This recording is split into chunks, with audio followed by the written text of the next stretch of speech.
Hey, it's Sleepy Reader in the backyard with my old friend Matt, much older than me, and Hello. hello Internet. Apparently, hello Telegraph. Telegraph? It's an older technology. Oh, okay. Yes, we're telegraphing the news from Rose City Comic Con to you. Boo. Yeah, so today's Saturday. It was a lot more hectic to get into the con. I had to walk away for an hour to let the initial line in flow. By the time I got in, I missed half of my first panel.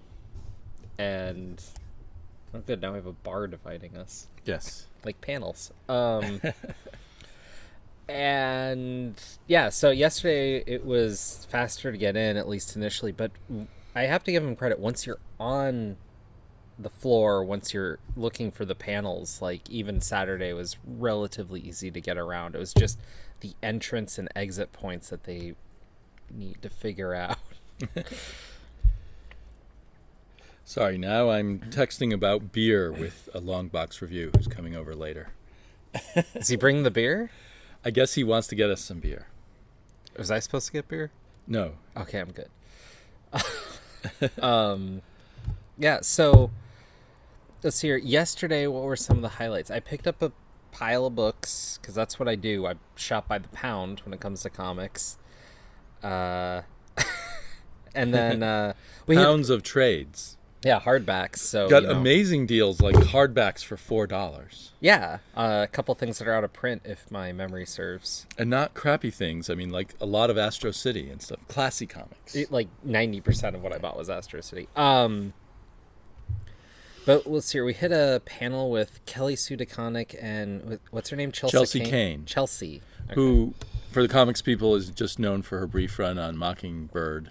Well, but is also a best-selling thriller writer. Or crime novel writer. I thought she did something with Image, too. Or is she just doing one now with... She has her first Image comic coming out in September, she said. Okay, and that's Maneater. Right. And you went to her table and I decided went with not the intent to go buy the comic, but it was... Right, she was selling advanced copies of the comic. It was all... how do I describe it? It was all pink with sapphic imagery, and... there was this, like, what would be normally a donation box, and it was, like, ideas to fight against the patriarchy, and I was just like, I'm good. I'm usually pretty okay and let a lot of that slide, but that was just, like, that was too much to even step up to the booth. Right. So I just kept walking. After spending 10 minutes trying to locate her booth just to go buy this comic, I walked away. That's how... It sounds like she's going full bore Kelly Sue DeConnick Bitch Planet style on this. But even Bitch Planet, like if it was a bitch thing, like non-compliant, like fuck this, like I can get behind that. If it's a lot of women saying, fuck me, I get it. I've been there. All women are bitches some days. Like it's two sides of the coin. Well, kinda. Is it? Okay. The battle of the sexes.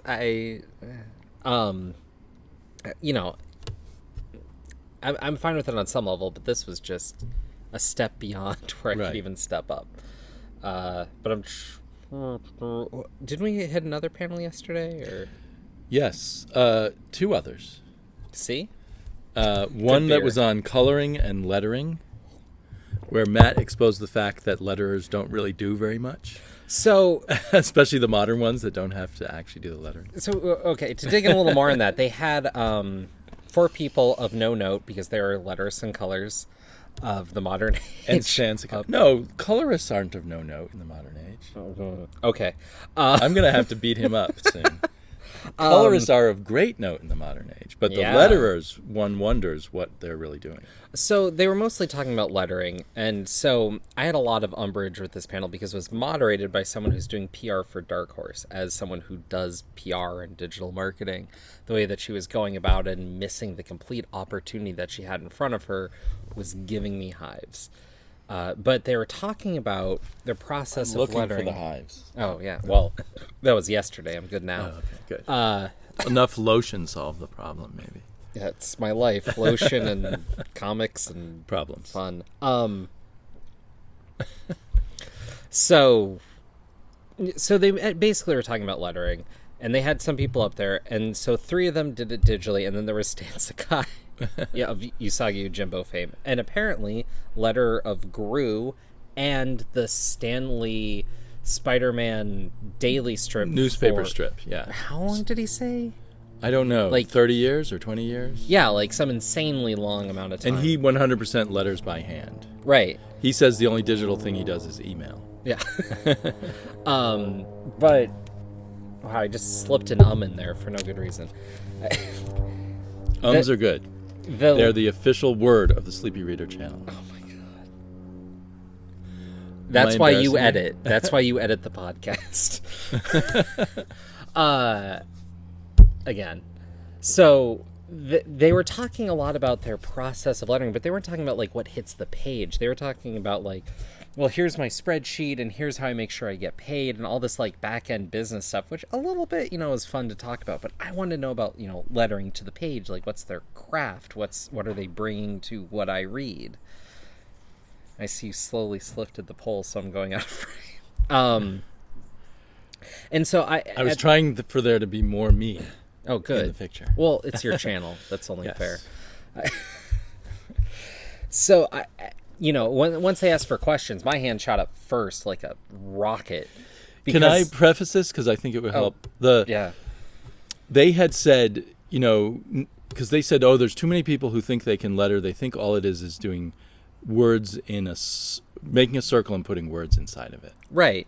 And then Matt asked this question. And so I forget how he worded it exactly, but they said, but there's more to it. Right. And basically I asked and said, well, what's the more? Like, that's what we came to this panel for. Like, just tell us what more you put in the lettering. How do you think about lettering? How do you see bad from good lettering? And they're like, they launched this thing where they're like, pretty much what you'd expect from lettering, although not from a letterer. They're like, well, bad lettering, you'll immediately notice. No shit. If you need reference, go check out the Twilight comic. That is a classic example of bad lettering. Not that they brought that up. And they said, like, good lettering, you won't notice it. And I was... Well, before that, can I add something that I remember? No. Okay, well, I'm going to do it anyway because it's my channel. And he's smaller than me. I can beat him up. We're going to film the fight next? If they just believe me when I say it. I'm scooching this over now. Okay. Oh, yeah, let's scooch it over. So, what I remember them saying, which I thought was kind of lame, was, it wasn't totally lame, but they said, totally the tricky thing about lettering is where to place the balloons to help guide the reader to understand the page. And yes, that is important, but it doesn't sound like some excruciatingly fine art. It just sounds like a slight skill. Bullshit. It's literally, if you read the comic with fresh eyes, like if you step away from it for an hour and come back to it and you're like, does this flow? Like if you read this bubble from left to right, up, down, is this what you'd read next in sequence? No? Are you going to pull the Archie comics from the 90s, like hit arrows or number the bubbles just to make sense of it? Or are you going to do it right? And that's all you do. And it's just so bleeding obvious. Like, you need to have a set of fresh eyes. You may need to step away from it and come back, but it's a bleeding obvious thing you do. It's a very workman-like process. And so the fact they're saying that, but then they alluded to, but really good lettering might add something and add a flair that you might actually notice, like great lettering. And I was like, that was one person's opinion, who was a colorist, in fact, who said that. Who said so most lettering, bad lettering you really notice, and good lettering generally becomes invisible. And then they're saying that occasionally there's great lettering that you come back around. It comes back around and you notice how great it is. Yeah, no. So basically they don't know what the hell they're talking about. They're basically just doing a job and they just wanted to be in comics. Good for them. I'd like to too, but and basically I wouldn't like to. By the end of that panel, I had no respect for lettering as a profession. Right. Oh, we should also note Stan Sakai actually had the best stories because it's Stan Sakai. And he was saying the way he got into lettering was, do you know the name of the guy who does Gru? Sergio Aragonés was his friend and said, hey, I need a letterer on Gru. I'm starting this new comic called Gru. I need a letterer. And Stan Sakai said, I'm a letterer. I can do it. and he'd never lettered before in his life. And meanwhile, before Gru even came out, Sergio was recommending Stan Sakai to his friends who did newspaper comic strips and telling him he was a great letterer. So that's how he got his start as a letterer. And he just, what did he do? He read one article in Comics Scene or something about lettering. Yeah, and used there was that the as lettering his entire by lettering career. whoever guy's way. And so he's just literally following that. It was funny because he was saying there was that, and then there was another issue of Gru where he was trying out new pens, so every page looked a little different. But right, no, that most was people the first didn't issue notice. of Gru, he said, as he was starting out. Because he was just trying some things out. I have to find the first issue of Gru. I don't know if I own the very first. There's been so many issues of Gru. Are any of them good? All of them are good. Oh, wow, okay. Especially if you read them out loud, they're hilarious. Oh, there's a big fan of Gru in the community a while back. Well, other than you. I actually talked about Gru, and I'm trying to remember who that was now. People who watch my videos have heard me talk about Gru. Well, oh my god. I missed 2 videos because YouTube just won't tell me, man. I'm now persecuting him that he doesn't want to. I missed 2 videos. And now I'm a pariah. If you're the other Gru fan out there, good news, I asked Stan, there is more Gru coming out. Now, kind of unfortunately, it's Gru meets Tarzan. How is kind that of like unfortunate? When they did Gru meets Conan. So Sergio draws Gru, and Tom Yates will draw Tarzan, just like Tom Yates drew Conan before. What's wrong with Tarzan? What Nothing, but I like pure Gru best. How do you not like Tarzan? I do like Tarzan. Well, then what's the problem? I want pure Gru. Oh my god. Okay. I feel like I don't know which one of us is Lucy and which one of us is Desi, but who? What? No, Desi Arnaz Jr. from the I Love Lucy show. Yeah, that's a bit before my time. Buddy. Ricky, he was called Ricky on the show. Are you Phoebe or Monica? I'm definitely Monica. Oh, okay. Oh, well, I just set myself up there. Clearly, I'm Rachel. Look at this. Where were we going? To spit water out at the camera. So apparently that really annoyed. Oh my god! I'm never going my to. My honored guest here. I don't care about letters anymore. I did come to the conclusion from hearing this that letterers are people with some design knowledge and some knowledge of how to use a few computer programs, much like I am at my job. So it's just like a job. It's not like you're some profound artist or something. But we could be wrong. I mean, I'm right. I'm always right. Because I do notice, partially because of certain people like Jared Osborne talking about it, on hand-lettered comics. Osborne! Another person you love so much. Sorry, Jared. We love you, Jared. We're just being goofy. But your last name.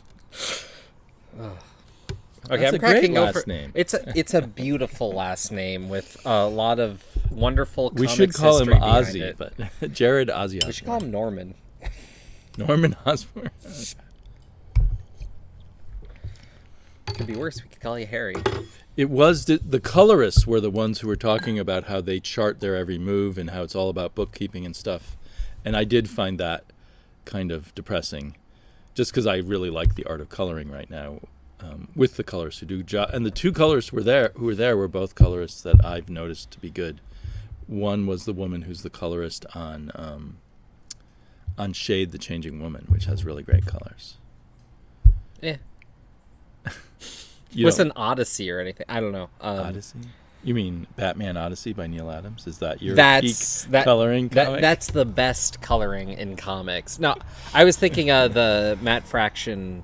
Right. Retelling the colors on that book. Really was that colored by Christian, whatever his name is, himself or someone else? Sure. I don't remember. Well, whatever. I stand by Shade, the Changing Woman has great colors in it. Sure, I bet it does if you bothered to read it. And the woman who does the coloring spends a lot of time worrying about bookkeeping. As she should. She's got to get paid, but that's not what showed up to the panel. These people were not very good at doing an interesting panel for Yeah. The only people that this panel really would be interesting for was people who want to become colorists or letterers, and maybe I don't even think so. Just assume that because they gave a lot of advice about networking, basically.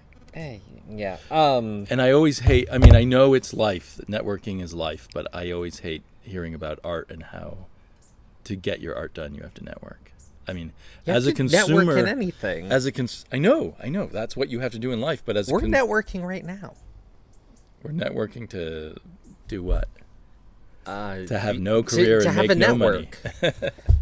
Right. Join me on LinkedIn. It's great to have friends, and it's great to have art, and it's a problem to combine. And it's great to have beer. Cheers. Cheers. He has just opened the Breakside lunch break. Even though it's dinner time. The official sponsor. We can't have dinner till that dirty rotten rat. Death of sobriety. Eric Longbox review shows up. Okay. So what other panel did we hit? And then we hit my favorite, but except that it was freezing cold, was the Jim Starlin panel. It wasn't a panel. It was a Jim Starlin spotlight, which with a terrible How's that MC. not a panel? Oh, yeah, it was a panel is a it was group some of people. Yahoo with a podcast. Who wants to listen to people like that? We're supposed to be so impressed that he has a podcast. So who he doesn't gets to have a interview, podcast? Jim Starlin, who I think it was pretty clear he had just recently read up Jim Starlin's Wikipedia page so he could interview him. He clearly read his comic book DB too. DB2? Comic book DB? Oh, comic book DB, okay. But I doubt that he's read Dreadstar or probably not even Warlock and Captain Marvel. I haven't. I really want to now. Right. I don't know how. And the best he may or may not have read the Infinity War. Anyway, he read the Infinity Gauntlet, though. I guess the skill. If you really were a great panel moderator, the skill is being the moderator, not your knowledge. But anyway, it would have been like many of the panels. It would be better without a moderator. Jim Starlin just launched in before the moderator came, and then everything screeched to a halt when the moderator arrived. I didn't feel it was that bad, but the moderator really didn't need to be there. Jim Starlin could have just done it. Because Starlin had great stories to tell, like about designing covers for Stan Lee and all kinds of stuff. He also did something from that era of Marvel that I haven't heard too many other creators do, where he gave some other people credit. He was fairly... He was fairly good about, letting other people have their due, being a relatively good guy about everything.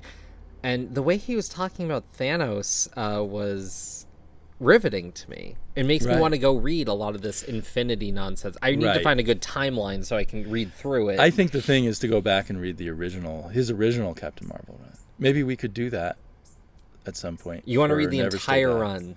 No, the original run, which was probably 10 or 12 issues. Okay. But maybe we can pick some key issues there. I mean, I read it when I was a kid, so I don't know what it's like. Whenever I select something that's 12 issues, it's off the table. But now... That's true. I always say to him, 3 issues. Let's do 3 issues. Yeah. Maybe I'm fine for I'll it. find a key 3 issues of How Jim long does Starlin's it take Marvel. you to read a comic? About a week.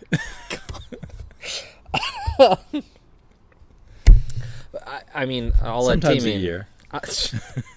I'll let Damien go, but the Starlin panel was fascinating for me, but I'm not super familiar with his work. I obviously know him, and there's a lot of talk because of Damien, I will note, about some independent character called Dreadstar.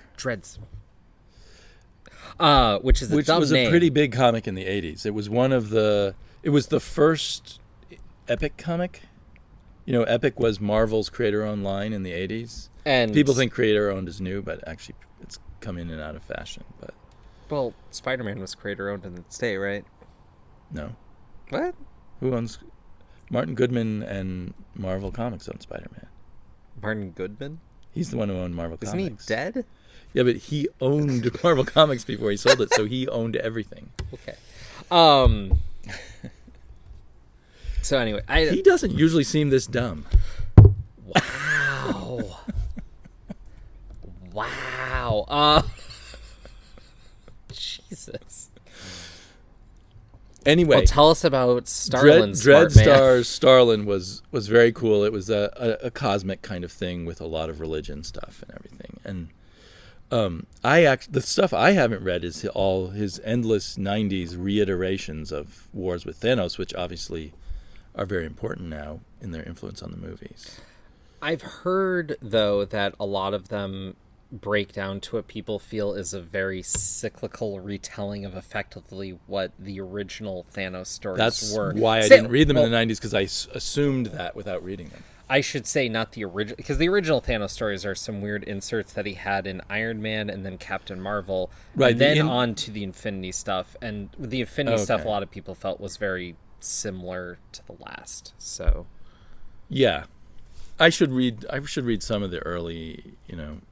I feel like I read some of it, but I don't know. I was kind of not paying close attention to it, and because it looked like a recapitulation of the stuff he did in Captain Marvel in the 70s. I also wanted to point out, Starlin was very happy with the recent Avengers movie, which obviously, with Thanos, had a play to him. And he was just so happy that it was good, right. And that's what he was saying. And he was saying he likes Marvel better than DC, which I thought was interesting. Oh, that's a different story. He has been slamming Marvel a few years ago and hating them because they knocked him off of a Thanos book and gave it, maybe it was the Donny Cates one that ended up being the one. That's just coming out now, isn't it? Well, it came out like a half a year ago, but I don't know when. Anyway, he's pretty famously online or whatever through the comics press. I don't know how it comes through.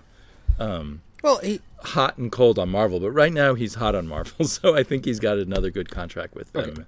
The point being is an adaptation of his stuff he was very happy with despite all the changes and everything. Whereas the moderator, I'll give him credit for this one, pointed out that Chris Claremont, when they were talking about the adaptations of the X-Men stuff, said, "Oh, I'll let you know when they actually adapt one of my stories," because he feels it's so. Chris Claremont's a character, but at this point, Starlin was seeming having much less of a big ego than Chris Claremont. He was like, "Well, they do what they do, and they did it well, and I'm happy with what they did, and I do what I do, which is a different thing." Less of an ego than Claremont is hardly a bar. But Starlin did point out that when he went over to DC for some different things, it was because he was mad with Marvel at the time. And so he was admitting to the fact that, there's some ebb and flow, but there's these moments, and he kind of would bounce back and forth and try his own independent thing and come back. So he's hardly the only one. Right. It sounded like the golden time for him was, back in the Roy Thomas days, when Roy Thomas would just say, "Oh, this issue I want to do something with a Super Skrull," and Roy Thomas would say, "Okay, go ahead, do it." And that was it. Yeah. And DC, from his descriptions, is the most picky and finicky, and the editors changing their minds. He said there was always a crisis whenever he was working on something. Right. I guess he meant a crisis, an editorial crisis, rather than a crisis on Infinite Earths. Yeah, not in story, but like at the company at the time.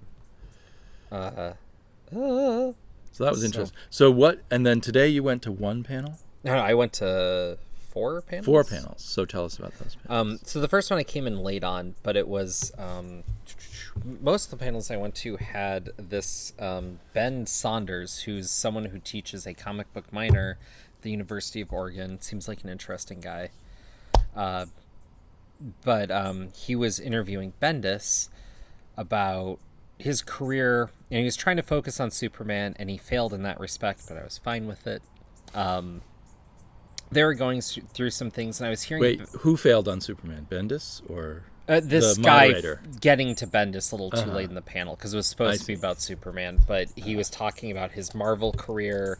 Keep in mind, I came in late, but they were talking about like Ultimate Spider-Man, and then they were focusing on Jessica Jones for a bit, and a bit of his crime noir. Oh, I should talk about that for a second. But it was interesting to hear him and hear Bendis talk about Superman and why he was enjoying writing Superman for a bit. He was saying when he was writing Spider-Man, Ultimate Spider-Man, at the time in his life, he was a very neurotic, unsure person because he just came into mainstream comics and he was doing this sort of thing all the time. He was very worried about what he was pushing.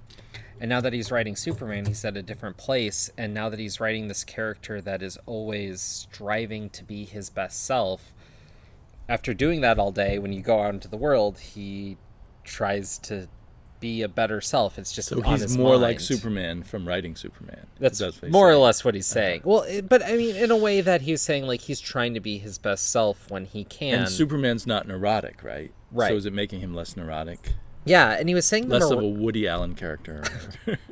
Less of a a Jewish stereotype. Which was funny because he was bringing up how the Judaism played into the creation of Superman, how it's kind of the tale of Moses. But in his story, he's making the end of Krypton. He says it's a mystery, but with the way he's been writing, and there's kind of a tell in there, it's more of a genocide than a accident. And so I think what he was getting to, but alluding to and not directly saying, is that in some way Superman will be saving something of Krypton, his people, because he was talking about his people and whatnot, and how Moses came back to save his people. And so I think there will be some element there. That's very intriguing, because if you are turning the destruction of Krypton into something closer to the Holocaust, given that Superman was created before anyone knew about the Holocaust, or knew the Holocaust was before it existed, was revving up maybe at the time, but no one knew. Well, yeah. But because during that time, my grandfather was trying to get his family out of Germany. They knew something bad was happening, or some of the Jewish people did. And some people said, "No, nothing that bad could happen," and those people are all dead now. That's why I exist, because my grandfather knew something bad was going to happen. But anyway, because before that, I feel like Krypton is more the immigrant story. I mean, yes, Krypton is destroyed, but I never thought of it as being a Holocaust kind of thing. So that's interesting. A little Led Zeppelin. So that was a fascinating panel. And Led Zeppelin? I missed that Immigrant reference. Story? Oh. Immigrant Song? Well, okay. Give me a little leeway here. But this is how he connects to his Jewish past, through Led Zeppelin. Oy vey, what are we going to do with this guy? They wouldn't let me into Israel. They won't? Is your mom not Jewish? She is. Then they would let you into Israel. Well, it was this trip, and they would let me on because I don't believe in God. That was kind of a line They tested for them. you? Well, they asked me a few questions, and I wasn't going to lie. Who asked? Israel asked you, or someone else? It was this trip to go to Israel on kind of a holy trip to try to find yourself. They're trying to recruit people to the faith in a way, but I wasn't close enough. But if they missed their chance to make you believe in God by taking you to the Holy Land. That's what I thought, but whatever. Missed out on a free trip by not lying to holy people. God, what a jerk I am. Always lie. Always lie. And never state. Especially if you're a letterer. Please lie more. I'm trying to think, because the Bendis one was interesting, and then what was the next panel I went to? It was about the history of Superman, and it was this professor guy again. Saunders, Ben Saunders, yeah. And he was talking about Superman through the ages and how he originally started out as this social reactionary communist character, or more socialist than communist, I should say. And how he became kind of a more conservative character because of the war and the need for propaganda that came in, and a switch of creators. Huh. I'd always assumed he became conservative in the 50s, so that's interesting. It happened pretty quickly. Well, it was more obvious in the 50s, but in the 40s with the war effort, that was kind of where the transformation truly happened. At least that was his assertion. Oh, it's probably true. I have not read that many early... The very early Superman stories are obviously very anti-corporate and stuff. Right, and then he was talking about the inclusion of powers, and then he was talking about the certain era where Superman became more... ridiculous because of all the inclusion of powers and these people trying to one-up each other with the creative onset, and then as they tried to bring continuity... By inclusion of powers, and you mean the ever-increasing number of superpowers that he has. Right, and how they do it in different super ways. Super strength and the super fly and the flying instead of jumping and all that. Well, we're talking way past that, like the ability to blow out a star. Really? Wow, I haven't read that one. Okay. He does, in the comics I read with my daughter, he has super hypnotism. And so that was the kind of the point, is once they brought in the continuity, instead of being this creative outburst, it was a kind of shackle on the character that they kind of had to get rid of. And there was this essay by what was the shackle? The powers? Or? Yeah, the powers, and trying to keep it all in line, as opposed to every issue being its own deal. The writer make up whatever powers they feel like for that issue. And so when they moved on from that, you get the end with Alan Moore, that one issue, and then the rebirth with whatever happened to the Man of Steel, I think was right. Alan Moore's. And so, and then was it right after that was the John Byrne Superman, where they tried to limit his powers a lot. Right, and they're trying to make him more verisimilitude is the word, I believe, that you want to go for. He didn't use that word, but that's the word. As much as John Byrne could do that, he did try. Yeah, and it was in line with, oh my God, Neil Adams and who's the other guy that did Danny that? O'Neill? Danny O'Neill had this essay on Superman that really informed what John Byrne did. Huh. And so there's a lot of that, and there's a lot of talk about Superman through the ages, how he represents things, and how he works through different media, how much came from the radio show, things like that. It was fascinating, though. If you're listening to us, I assume you have a certain understanding of Superman that belies the common moron. Hey, hello. We're recording a video. Do you want to come say hi? Is this all on camera? Yeah. Yeah. No, you're not on camera. We're on camera. But is this whole conversation on camera? Yeah, but they may or may not hear you through this microphone. We'll just keep talking. This part. Yeah, well, okay. You're not appearing in the video. Okay. So we'll just keep talking. Is that okay? Or do you want to come sit with us? You can be off camera. You can sit right here. Okay, so you're talking about this Superman panel. Yeah, so I mean, that was most of the Superman panel. And then... so it was basically a lecture by one guy? Oh, yeah, it was literally a lecture from his class. 405. Ooh, advanced. Yeah, ooh, and I knew more than him. No, that's a joke. And then... of course you did. I missed most of the Jinx World panel, which was Bendis talking with his bevy of artists, but... I was blown, as a sidebar, I was blown away by, there was this whole Jinx World row of artists with Bendis at the end of it, and they all had matching banners that said Jinx World and then their name for each table. And I don't know, how many comics does Jinx World sell? I just didn't think 4. Jinx World was... No, but like, how many numbers of comics do they move? I just didn't think it was such a big deal, but I guess there's money to be made there somewhere. So you saw part of the Jinx World panel, and that little bit. I mean, had the main artist plus Bendis on it. Yeah, and I mean it was a sales pitch more than anything, which is fine. And then the cooler one was they did a panel in remembrance of Ditko, which had I was sad to miss that. The Professor Saunders again, and then there was Matt Fraction, there was Jerry Conway, there was Joe, the guy who did Shudder. Oh. No. Shudder. Oh, Joe Keatage. Joe Keatage. I don't know how to pronounce his name. And then someone who did the Marvel Museum curation with the professor in Seattle, and I can't remember her name. But they each took a moment from Ditko's history and kind of expanded on it and the art of it and what it meant. There was a Mr. 8-bit that was kind of interesting, but if you've read into Mr. A, not too much. And they were...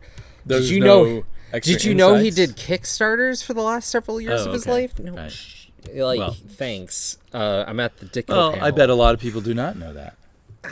Who are these people? And people who think Ditko just did Spider-Man and then disappeared. Oh my gosh. Did you know he did a Mighty Morphin Power Ranger comics? Apparently, I was the only person that. there that knew that. So you know more than me. Well, I'm going to rename him Professor Wednesday Serial. So there's that. There was a focus on one of his horror comics that was just a playing with the idea something about Something Stranger, or what? He's a famous horror comic. Anyway, sorry, from the 50s. No, it wasn't that one. Okay. And then Matt Fraction focused on this Doctor Strange comic where he was really just more like your average Steve Ditko comic and kind of strung out on substances and hailing a cab Matt Fraction was strung out, or Steve Ditko Well, was? he was, but he was focusing on this comic where Stephen Strange was just kind of a man in a hat and a coat out on the town trying to do something. And he was pointing to how strange it was, and that's how his Strange run came about, because he wanted him to be more this man of the people that helped with mystic things. So it kind of comes in with someone starting with, I'm having bad dreams, and Stephen Strange says, I'm on it. Matt Fraction did a Stephen Strange. Yeah, Doctor apparently it was Strange very short series? run, Oh, as I he didn't said. even know. I'm I knew curious he to look did it up the now. Defenders with Strange in it. He's done a lot of things. And it was just a really interesting dive through Ditko's work, and less fascination with his objectivism than most talks about him, Right. which was refreshing. Did Jerry Conway have anything to contribute about it? He did, and he focused on was it 36 with the lifting of the pipes, the famous lifting, which I mean, it's a yeah, very over sure, but also, I mean, it's also Jerry Conway, who has Right. such a Spider-Man hit. I didn't want to blame him, but on the other hand, it's like, I've heard this before. I was hoping he'd so I have didn't really stories get about anything out of times him. when maybe he worked with Ditko on later projects. Or maybe they didn't work together. I thought they did. No. You know, lesser Ditko projects, either at DC or I mean, when he came back to Marvel. So someone had this page, actually had 2 pages of Ditko art, and one of them was the first time that Iron Man truly changed his costume, because the first time he had gold armor was he spray painted the silver. Oh, apparently. the gray armor it's kind of looked like, but yeah, silver, Right. I guess. But the first time he changed the look of it was in the Steve Ditko page. So there's some debate about Kirby or Ditko again. Right. But it's there, and you got to see this, and you got to see this character that they changed from, I forget the name that they had prior to, some other name, I forgot, but they changed the name of a character. There's a lot of history on this page. And then there was another page from Rom, the Space Knight. I thought maybe Conway did. No, that was all Bill Mantlo. Well, but there's a Ditko page. No, Ditko drew it, and Bill Mantlo wrote it. Sorry. Yeah. Well, so anyway, was a page from yeah that they showed. From and so they had Rom. this Ditko page with Wolverine and Colossus and Rom on it and all this crazy stuff. And it was cool to see. Yeah. Was that all the panels? Yes. Because I'm thinking we'll do another video where we show what we bought, because this video's gone on kind of long. Okay. So we'll be back if you want to watch yet another video from my backyard. Bye-bye.